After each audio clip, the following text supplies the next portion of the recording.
السلام علیکم every one, امید کرتی ہوں کہ آپ سب خیریت سے ہوں گے۔ آج کا ہمارا ٹاپک ہے perception of movement. Perception of movement پڑھنے سے پہلے ہم پڑھیں گے what is a perception. Perception جو ہے the process by which individual select organise and interpret the input from their sense to give meaning and order to the world around them. Perception ایسا process ہے جو کہ individual select کرتا ہے organise کو اور انٹرپریٹ کرتا ہے ان پٹ کو، جو کہ اپنی سینس کے مطابق اسے میننگ دیتا ہے، اور جو ورڈ اراؤنڈ دیم ہے اس کے آرڈر کے مطابق۔ مطلب کہ ہم ایک ایسی دنیا میں زندگی بسر کرتے ہیں جس میں ہمیں ہر وقت مختلف اشیاء سے واسطہ پڑتا ہے۔ ان میں سے کچھ اشیاء سادہ اور کچھ اشیاء پیچیدہ نوعیت کی ہوتی ہیں۔ جب ہم ان اشیاء کی ماہیت کے بارے میں بہتر طور پر وقوف حاصل کر لیتے ہیں تو یہ پرسیپشن کہلاتا ہے۔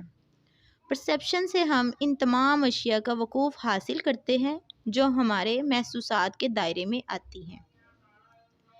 ان اشیاء کا تعلق خارجی دنیا سے بھی ہو سکتا ہے اور یہ ہماری ذہنی اور جسمانی کیفیات بھی ہو سکتی ہیں۔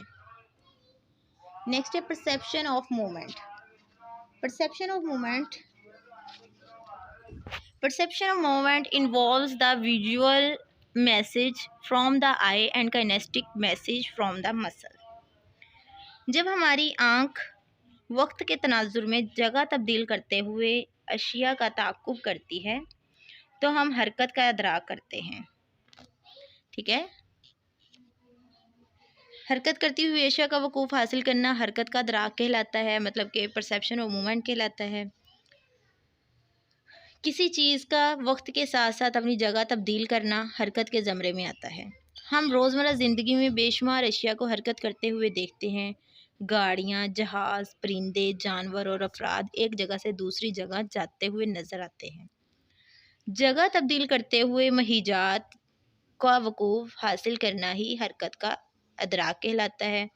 اس جگہ کا چینج کرنا کیا کہلاتا ہے؟ پرسیپشن آف مومنٹ کہلاتا ہے۔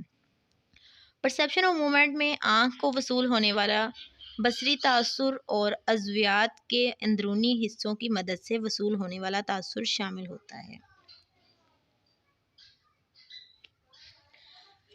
پرسیپشن کی دو قسمیں ہوتی ہیں، types of movement. There are two types of movement, real movement and apparent movement. Real movement میں کیا ہوتا ہے کہ جب اشیاء فزیکلی موو کرتی ہیں، جب اشیاء وقت گزرنے کے ساتھ ساتھ حقیقت میں اپنی جگہ تبدیل کرتی ہیں تو یہ ریئل مومنٹ کہلاتی ہیں، خواہ یہ حرکت قابل مشاہدہ ہو یا نہ ہو، بہرحال حقیقی حرکت کہلائے گی۔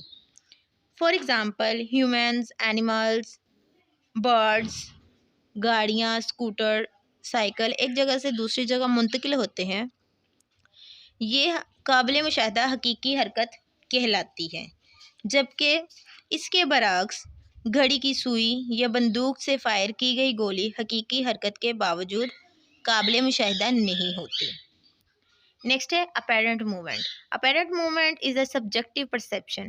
یہ سبجیکٹو پرسیپشن ہے مومنٹ کی when in fact no physical movement in taking place، جبکہ ان میں فزیکل مومنٹ اپیئر ہی نہیں ہوتا۔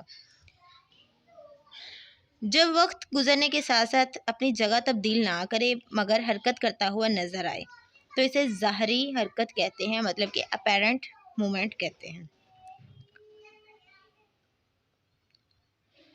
مثال کے طور پر آرائشی روشنیاں جو ہیں جب ایک فاصلے پر لگا کر ایک مخصوص ترتیب سے جلائی اور بجھائی جاتی ہیں تو وہ حرکت کرتی ہوئی نظر آتی ہیں، یہ ظاہری حرکت ہے۔ ظاہری حرکت کی بہترین مثالوں میں فائیو فینومینا اور آٹو کائنیٹک ایفیکٹ ہے۔ اس کے بعد آ جاتا ہے factors in perception of moment. حرکت کے کچھ عوامل ہوتے ہیں جیسا کہ اسپیڈ، سائز اینڈ ڈسٹینس۔ اب سپیڈ میں کیا ہے کہ اگر مہیج بہت تیز رفتاری سے حرکت کرے، اگر کوئی چیز بہت تیز رفتاری سے حرکت کرے تو اس کی حرکت واضح طور پر نظر نہیں آتی۔ مثال کے طور پر پنکھے کے چلتے ہوئے پر زیادہ رفتار کے باعث نظر نہیں آتے، بندوق سے فائر کی گئی گولی تیز رفتاری کے باعث نظر نہیں آتی۔ تیز رفتاری کے علاوہ اگر مہیج کی رفتار بہت ہی سست ہو تب بھی حرکت کا ادراک نہیں کیا جا سکتا۔ مثلاً گھڑی کی گھنٹے والی جو سوئی ہے، اگرچہ کچھ دیر بعد اپنی جگہ تبدیل کر چکی ہوتی ہے، لیکن اس کے باوجود ہم اسے حرکت کرتا ہوا دیکھ نہیں سکتے۔ اس کے علاوہ ہم جانتے ہیں کہ بچوں کا قد بڑھتا ہے، پودے بڑھتے ہیں، پھولتے ہیں، پھلتے ہیں، مگر ان کی یہ حقیقت قابل مشاہدہ نہیں ہے۔ اسی طرح سیکنڈ پوائنٹ ہے سائز۔ رفتار کے علاوہ مہیجات کا سائز بھی حرکت کے ادراک میں اہم ہے۔ بہت ہی چھوٹے اور بہت ہی بڑے مہیج اگر یکساں رفتار سے بھی حرکت کریں تو ان کی حرکت کا ادراک یکساں نہیں ہو سکتا۔ بہت چھوٹے مہیج کی سست رفتار بھی قابل مشاہدہ ہے، مگر بہت بڑے مہیج کی وہی رفتار قابل مشاہدہ نہیں ہوگی۔ مثال کے طور پر زمین کی حرکت اس کے بڑے ہونے کی وجہ سے قابل مشاہدہ نہیں ہے، جبکہ بے حد چھوٹا کیڑا جب ہلکی سی بھی حرکت کرتا ہے تو اس کی حرکت کا ادراک کر لیا جاتا ہے، اس کی حرکت کے بارے میں ہم پرسیو کر سکتے ہیں۔ تھرڈ پوائنٹ ہے ڈسٹینس۔ رفتار اور حجم کے علاوہ پہلے ہم نے رفتار کے بارے میں پڑھا، سپیڈ کے بارے میں پڑھا، پھر ہم نے سائز کے بارے میں پڑھا۔ اب اس کے علاوہ اگر ہم ڈسٹینس کا بھی ذکر کرتے ہیں، ڈسٹینس کے بارے میں پڑھتے ہیں، تو ڈسٹینس بھی جو ہے حرکت کے ادراک میں معاون ہوتا ہے۔ آسمان پر اونچا اڑتا ہوا جہاز سست رفتار لگتا ہے، جبکہ وہی جہاز اسی رفتار سے کم فاصلے پر اڑ رہا ہو تو تیز رفتار لگتا ہے۔ حرکت کرتا ہوا مہیج جتنا دور ہوگا آنکھ کے پردے پر اس کی حرکت سست محسوس ہوگی۔ اس کے علاوہ فائی مظہر میں جلتی ہوئی روشنیاں جو متحرک لگتی ہیں، اگر ان روشنیوں کا درمیانی فاصلہ بڑھا دیا جائے تو حرکت کا ادراک ممکن نہیں ہوگا۔ تو یہ تھا سپیڈ، سائز اور ڈسٹینس۔ نیکسٹ ہے ٹائم پرسیپشن۔ ٹائم پرسیپشن جو ہے یہ اویئرنیس ہے آف پیسیج آف ٹائم کی۔ وقت کے ادراک کو زمانی ادراک بھی کہا جاتا ہے۔ روزمرہ زندگی میں ہم بآسانی وقت کا ادراک کر لیتے ہیں۔ ہمارے سارے کام وقت کے مطابق ہوتے ہیں۔ وقت پر سونا، جاگنا، پڑھنا، اسکول، کالج پہنچنا، کھیلنا اور کھانا ہماری روٹین کا حصہ ہے۔ ہم گھڑی دیکھ کر تو منٹوں اور سیکنڈوں کا بھی درست ادراک کر لیتے ہیں، مگر گھڑی کے بغیر بھی وقت کا ادراک کیا جا سکتا ہے۔ ہم مختلف حسی تاثرات وصول کرتے ہیں۔ ہر حسی تاثر کا کچھ نہ کچھ دورانیہ ضرور ہوتا ہے۔ یہ دورانیہ دراصل وقت کا وقوف ہے۔ اس کے علاوہ ہمارے ذہنی اعمال پر لمحہ تغیر پذیر ہوتا ہے، اور یہی حالت ان کو کنٹرول کرنے والے بیرونی اور اندرونی عوامل کی یہ تغیر بھی وقت کے ادراک میں معاون ہوتا ہے۔ واقعات کی طوالت، ان کی تکرار اور ان کا یوم وقوفہ وقت کے ادراک کو تعمیر کرتا ہے۔ وقت کے ادراک کے لیے کوئی خاص حسی اعضاء نہیں ہے، مگر اس ادراک کے لیے خارجی اور باطنی عوامل اہم ہیں، جن کا مطالعہ احساس وقت اور زمانی تناظر کے حوالے سے کیا جاتا ہے۔ نیکسٹ ہے ٹائم اورینٹیشن۔ ٹائم اورینٹیشن کی 2 ٹائپس ہیں، short interval and long interval. Time orientation کیا ہوتا ہے کہ وقت کا شعور جو ہے وہ احساس وقت کہلاتا ہے۔ ان کا انحصار فرد کی قوت فیصلہ اور اندازے پر ہے۔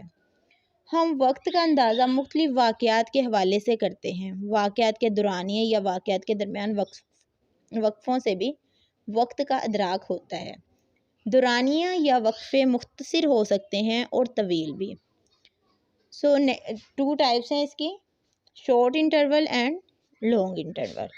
شارٹ انٹرول میں کیا ہوتا ہے کہ جو وقت ہے، وقت کے لحاظ سے مختلف وقفے چند لمحوں تک محیط ہوتے ہیں۔ مختصر وقفوں کا ادراک عموماً درست طور پر کر لیا جاتا ہے۔ کبھی کبھار صورتحال کی تبدیل ہونے پر مختصر وقفوں کو بھی طویل سمجھ لیا جاتا ہے، جیسے کسی کے انتظار میں، بخار یا دکھ درد کی کیفیت میں، ذہنی پریشانی کے عالم میں مختصر وقفے بھی طویل لگنا شروع ہو جاتے ہیں۔ اسی کے برعکس ہے لانگ انٹرول۔ لانگ انٹرول میں کیا ہوتا ہے کہ یہ وقفے چند منٹوں سے گھنٹوں، دنوں، ہفتوں، مہینوں اور سالوں تک محیط ہو سکتے ہیں۔ دن رات اور موسموں کے بدلنے سے طویل وقفوں کا ادراک ہوتا ہے۔ اس کے علاوہ ماضی، حال اور مستقبل کے حوالے سے بھی کسی شے کا جائزہ لینا بھی طویل وقفوں کا ادراک ہے۔ بچپن، جوانی، بڑھاپا وغیرہ سب لانگ انٹرول کا پرسیپشن کہلاتا ہے۔ نیکسٹ ہے space and depth perception. Space and depth perception جو ہے اس میں جب محیطات کا وقوف طول، عرض اور سمت کی مناسبت سے یا لمبائی، چوڑائی، موٹائی یا گہرائی کے حوالے سے کیا جاتا ہے تو یہ فاصلے اور گہرائی کا ادراک یا مکانی ادراک کہلاتا ہے۔ لمبائی کا تعلق دوری اور قربت سے ہے۔ جب ہم کہتے ہیں کہ فلاں سڑک اتنی لمبی ہے تو اس سے مراد ہے کہ اس کے نقطۂ آغاز اور نقطۂ اختتام پر درمیانی کافی فاصلہ ہے۔ چوڑائی کا بھی دو اطراف کے درمیانی فاصلے کے حوالے سے جانا جاتا ہے۔ موٹائی کے ضمن میں بھی یہی اصول لاگو ہوتا ہے۔ ایک سرا دوسرے سرے سے جتنے زیادہ فاصلے پر ہوگا اس چیز کی موٹائی اتنی ہی زیادہ ہوگی۔ کسی چیز کی گہرائی بھی نقطۂ آغاز سے انجام تک ناپی جاتی ہے۔ فاصلے کا ادراک جو ہے ہماری زندگی میں بہت اہم ہے۔ اس کی بدولت ہم دور اور نزدیک کی اشیاء کو پہچانتے ہیں، حادثات سے بچنے کی تدابیر کرتے ہیں اور آمدہ زندگی گزارتے ہیں۔ فاصلے اور گہرائی کے ادراک میں اگرچہ ہم تمام حواس سے مدد لیتے ہیں مگر سمیع اور بصری حواس اس سلسلے میں زیادہ اہم ہیں۔ ہماری آنکھیں ماحول سے مختلف علامات اور اشارات وغیرہ کی مدد سے فاصلے اور گہرائی کا ادراک کرتی ہیں۔ یہ ادراک ایک آنکھ سے بھی کیا جا سکتا ہے اور دونوں آنکھوں سے بھی۔ اسی طرح کانوں سے سمیع اشارے وصول کیے جاتے ہیں جن سے آواز کے فاصلے اور سمت کا تعین کیا جاتا ہے۔ سمیع اشارے ایک کان سے بھی وصول کیے جاتے ہیں اور دونوں کانوں سے بھی۔ Space perception with the help of vision. Space perception جو ہے ہیلپ آف ویژن مطلب کہ گہرائی اور فاصلے کے ادراک میں فطری طور پر عرض اور شکل کی صورت میں ادراک کی تنظیم پیدا ہو جاتی ہے۔ عرض اور شکل کا تاثر بھی گہرائی کی بنیاد بنتا ہے۔ گہرائی اور فاصلے کا بصری ادراک جو ہے دو طرح کی علامات سے حاصل کیا جاتا ہے۔ نمبر 1 ہے مائنوکیولر کیوز اور نمبر 2 ہے بائنوکیولر کیوز۔ مائنوکیولر کیوز میں کیا آتا ہے کہ interposition, relative movement, relative size, relative height, linear perspective accommodation. سب سے پہلے ہم دیکھیں گے انٹرپوزیشن۔ انٹرپوزیشن کیا ہوتا ہے کہ اگر بصری احاطے میں ایک چیز پوری طرح واضح ہو مگر اس نے دوسری کسی چیز کو ڈھانپ رکھا ہو تو ہم یہ اندازہ لگاتے ہیں کہ جزوی طور پر چھپی ہوئی چیز فاصلے پر ہے، مطلب جو چیز چھپی ہوئی ہے وہ فاصلے پر ہے اور جو واضح طور پر نظر آنے والی چیز ہے وہ قدرے نزدیک ہے۔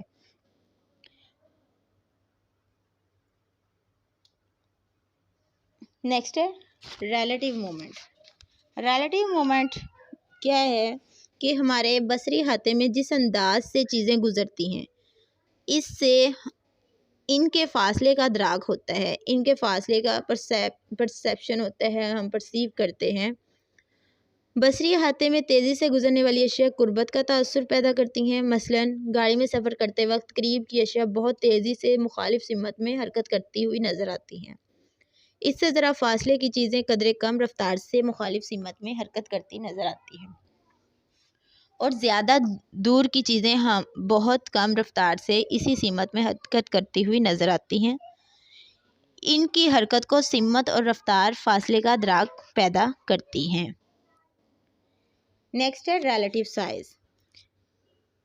اگر دو مہیجات ایک سائز کے ہوں تو جو مہیج بڑا نظر آئے گا، دو اشیاء ہیں ایک سائز کی ہیں دونوں، تو جو چیز ہمیں بڑے سائز میں نظر آ رہی ہے جبکہ دوسری چھوٹے سائز میں نظر آ رہی ہے تو ہم یہ کہیں گے کہ جو چیز بڑی نظر آ رہی ہے وہ ہمارے نزدیک ہے۔ جبکہ جو چھوٹے نظر آ رہے ہیں وہ ہم سے دور ہیں۔ ہم ایسے چیزوں کو پرسیو کرتے ہیں ریلیٹیو سائز میں، سائز کے اکارڈنگ، کہ اگر جو چیز بڑی نظر آ رہی ہے وہ ہمارے نزدیک ہے، جبکہ جو چیز چھوٹی نظر آ رہی ہے وہ ہمارے سے فاصلے میں دور ہے۔ نیکسٹ ہے ریلیٹیو ہائٹ۔ اگر ایک جیسی کئی چیزیں ساتھ ساتھ ہوں تو جو چیز نیچی نظر آئے گی وہ نزدیک ہوگی اور باقی چیزیں دور نظر آئیں گی۔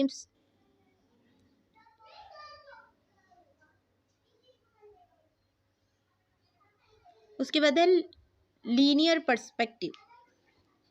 لینئر پرسپیکٹیو بھی سیم ایسے ہی ہے، دو ایک جیسی متوازی چیزیں جتنی چھوٹی اور غیر واضح نظر آئیں گی اتنی ہی دوری کا تاثر پیدا کریں گی۔ مثلا ریل کی پٹری قریب سے چوڑی اور دور سے ملی ہوئی نظر آتی ہے۔ اسی تناظر کے باعث درختوں کی متوازی قطاریں اور سڑک کے کنارے سے دور سے ملتے ہوئے نظر آتے ہیں۔ افق پر زمین اور آسمان بھی بصری تناظر کی وجہ سے ہی ملتے ہوئے محسوس ہوتے ہیں۔ نیکسٹ ہے اکوموڈیشن۔ اکوموڈیشن جو ہے یہ ہماری آنکھ جب کسی چیز کو دیکھتی ہے تو اس چیز کے محل وقوع کے مطابق اپنے آپ کو ڈھال لیتی ہے۔ فاصلے والے مہیج کے لیے آنکھ کا عدسہ سکڑ جاتا ہے، جبکہ نزدیک کی مہیج کے لیے عدسہ محدب یعنی موٹا ہو جاتا ہے۔ عدسے کی یہ صلاحیت ہمیں مکانی ادراک بہت مدد دیتی ہے، تو یہ اکوموڈیشن کہلاتا ہے۔ اس کے بعد ہے بائنوکیولر کیوز۔ بائنوکیولر کیوز میں کیا ہوتا ہے کہ بائنوکیولر کیوز کی 2 ٹائپس ہیں۔ بائنوکیولر کیوز دونوں آنکھوں سے موصول ہونے والی علامات ہیں، فاصلے اور گہرائی کے ادراک میں معاون ثابت ہوتی ہیں۔ نمبر 1 ہے ریٹائنل ڈسپیرٹی اور نمبر 2 ہے کنورجنس۔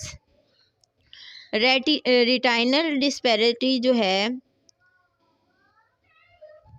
دونوں آنکھوں کے عدسوں کے درمیان تقریباً 6.3 سینٹی میٹر کا فاصلہ ہے، جس کی وجہ سے دونوں آنکھوں میں بننے والا عکس ایک دوسرے سے قدرے مختلف ہوتا ہے۔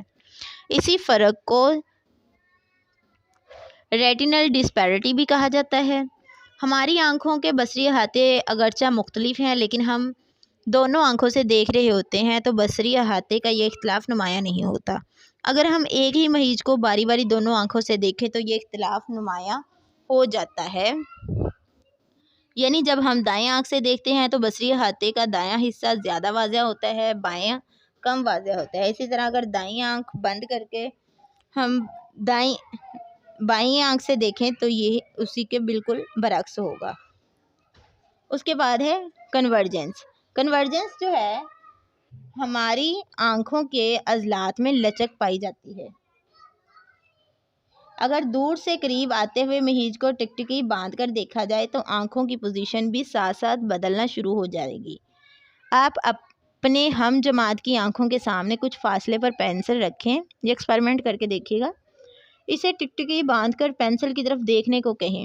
آہستہ آہستہ پینسل اس کی آنکھوں کی طرف لائیں اور اس کی آنکھوں کا جائزہ لیں۔ آنکھ کی پتلیاں ناک کی طرف مڑنے لگیں گی۔ پتلیوں کی اس حرکت سے فاصلے کی کمی بیشی کا ادراک ہوتا ہے۔ اس عمل کو کنورجنس کہتے ہیں، مگر بہت طویل فاصلے پر یہ احساس مٹ جاتا ہے۔ اگر کسی کا کوئی کوسچن ہے تو کمنٹ باکس میں پوچھ سکتے ہیں۔ Thanks for watching this video. Hopefully آپ سب کو اس لیکچر کی سمجھ آ گئی ہوگی۔ اللہ حافظ۔